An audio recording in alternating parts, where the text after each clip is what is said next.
hay otro salto importante en 2018 con una presencia masiva que supera lo que hasta entonces era masivo ya para Tapachula, ¿no? Siempre fue un espacio de concentración, pero ahora no eran 2,000 o 3,000 migrantes, ¿no? Ahora tienes 5, 10,000, o las últimas estimaciones de, andamos casi en los 50,000, ¿no?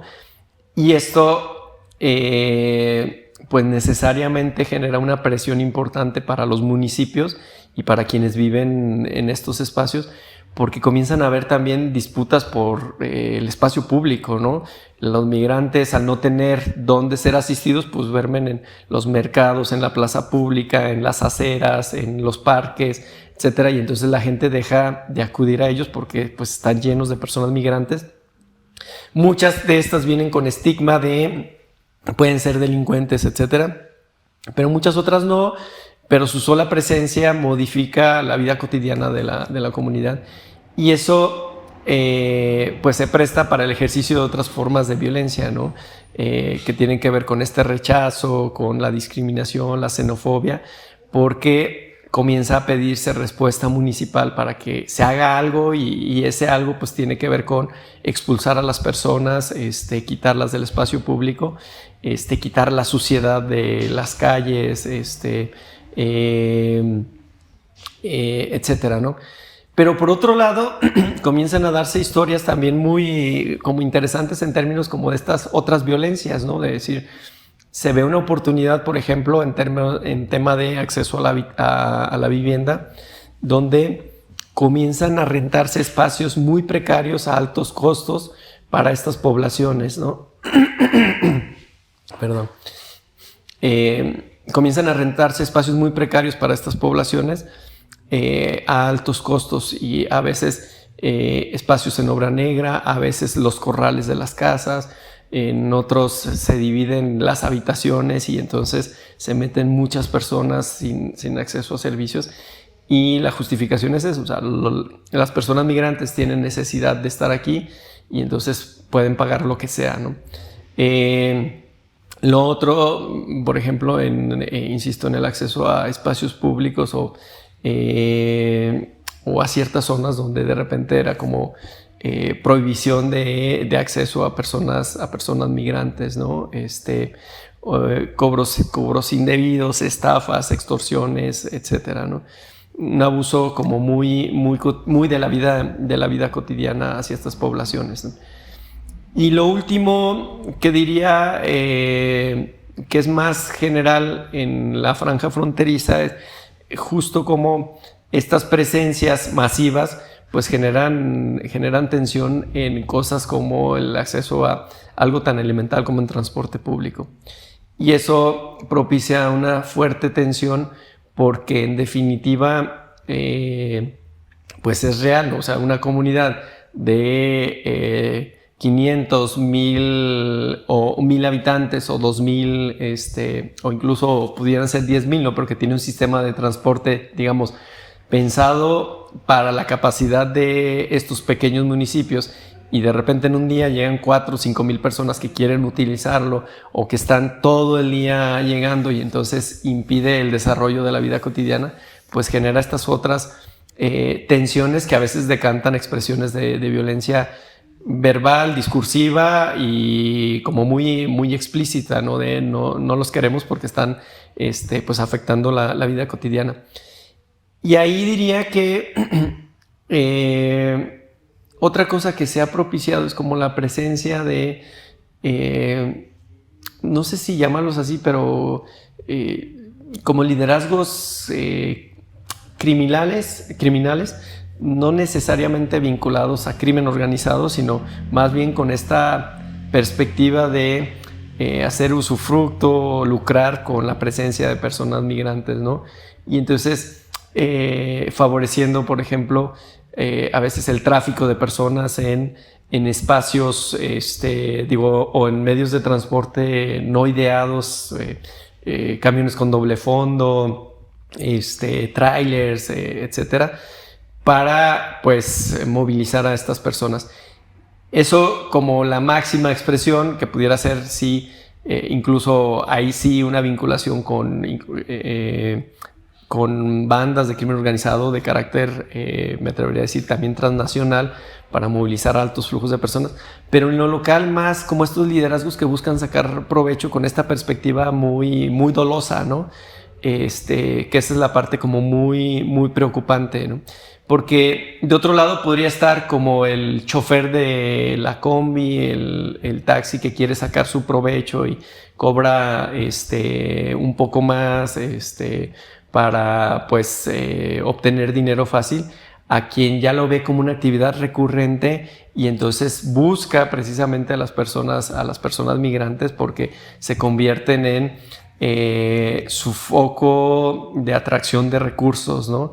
Y eso propicia como muchas otras cosas, ¿no?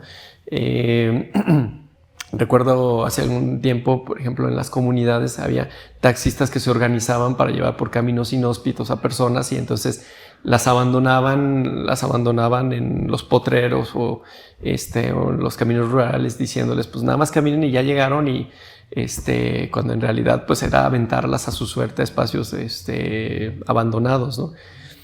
Entonces creo que toda la franja fronteriza, si bien con mayor expresión Tapachula, pero cada vez más en estos otros espacios donde se están concentrando, son espacios donde se viven mucho estas violencias cotidianas, quizá en escala micro, y que pasan por percepciones de las personas, por expresiones, hasta por prácticas asociadas a la movilidad, ¿no? O sea, temas de acceso al transporte, acceso a la vivienda, incluso la gestión o apoyo aparente para la gestión de cierto tipo de trámites, de expedición de documentos falsos, etcétera, que es una constante y que tiene que ver con como la otra cara de la moneda, que es pues la falta de respuestas institucionales serias, bien pensadas, focalizadas para estas poblaciones y entonces al no haber respuestas o no haber una presencia con una agenda muy clara de parte del Estado en su sentido como más abstracto y de las instituciones públicas en términos como muy concretos, pues se vuelve un terreno fértil para que estas violencias proliferen y decanten en otro tipo de violencias incluso pues más perversas y brutales, ¿no? Eran como las 4 de la tarde, estaba el primer camionero y le decimos, solo era yo y mi hermano, solo tenemos 40 quetzales y el pasaje costaba 60 quetzales cada quien. Y el señor no quiso, esperamos al segundo, tampoco quiso. Y nos terminamos yendo el camión de las 12 de la noche.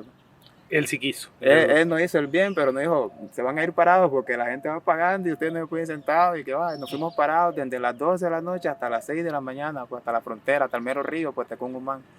Ahí nos cambiamos, así sin desayunar nada, pues así rápido antes que saliera el sol bien, ¿entiendes? O sea, nos cambiamos y nos cruzamos el río, llegamos a Ciudad Hidalgo y el mismo procedimiento, caminamos a Huixla, Motocintla, Comalapa, Comitán y llegamos a...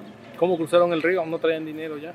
Ya no teníamos, solo traíamos como unos 10 quetzales y no los cambiamos a pesos mexicanos y nos metimos a México así a la aventura, nadando así. El río no estaba tan alto, bendito Dios, porque era como una fecha de Semana Santa y ni siquiera esa fecha logré llegar a Estados Unidos, pues me deportaron desde aquí de México. Y ¿cómo le explico? O sea, cruzamos el río caminando, agarramos nuestra ropa, las alzamos arriba para que no se mojaran, desnudos, o sea, desnudos pues así como Dios nos trajo al mundo y cruzamos y nos cambiamos del otro lado.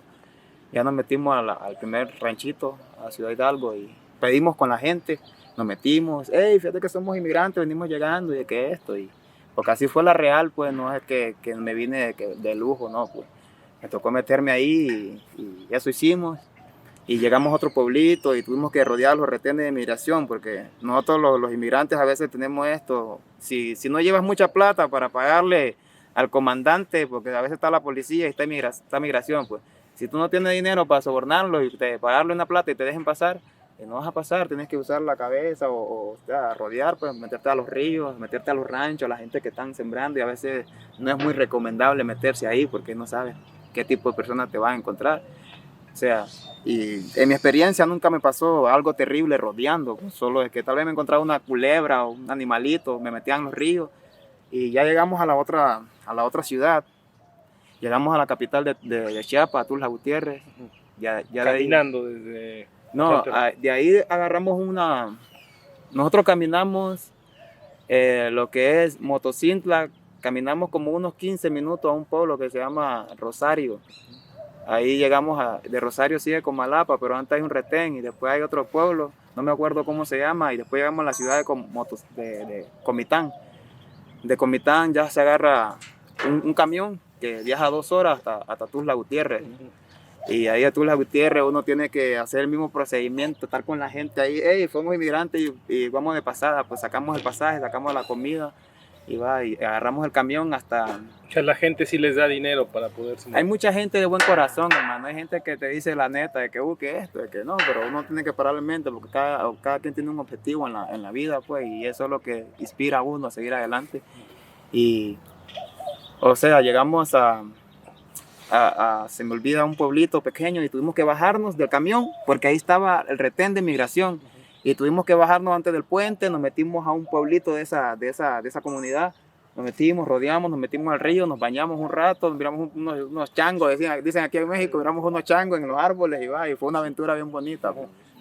Y después de eso llegamos a Veracruz, a un pueblito que se llama Malpaso. Desde ahí, esa parte de Chiapas, se Sí. fueron a Malpaso en carro. Esa parte de Chiapas se llama Coita. Coita, okay. Sí, nos íbamos en combi, En combi, sí. en una combi, que es pura sierra y va por todas las curvas y se mete a los ranchitos también. Y llegamos a Malpaso. En Malpaso, no sé qué pasó más antes ahí con el gobierno o la policía de ese lugar, que estaba bien manchada y estaba incendiado, como que se había incendiado y estaba manchada todas las paredes de la estación de policía. Y cuando nosotros llegamos ahí, era yo y mi hermano y nos empezaban a gritar, pinche negro, que váyanse a la ver, ¿qué hacen aquí, pinche chango? Que nos gritaban. Ey, nosotros agarramos miedo y le decimos a los policías que si nos podíamos quedar durmiendo ahí al frente de la estación de ellos. Les gritaba la población de Malpaso. Sí, hombre, O sea, mucha gente de Malpaso, mucha gente así en ese lugar, no sé por qué, no sé si habrá pasado un inmigrante más antes y habrá hecho algo malo ahí o no sé. ¿Pero toda la gente o solamente unos cuantos? No, unos cuantos, no toda la gente, Okay. unos cuantos. Es Pero verdad, sí, okay. se escuchaba bastante, que ya me gritó uno y de repente ya viene pasando otro y también me grita y que yo digo, coño, ¿por qué? O sea, solamente estoy pasando por tu lugar y, o sea, así ves. O sea, y nos quedamos durmiendo, ahí ya son como las 5. Con la policía. Sí, nos hicieron el paro, ya son como las 5 de la mañana, nos despertamos, caminamos hacia la salida, a salir a las Chuapas.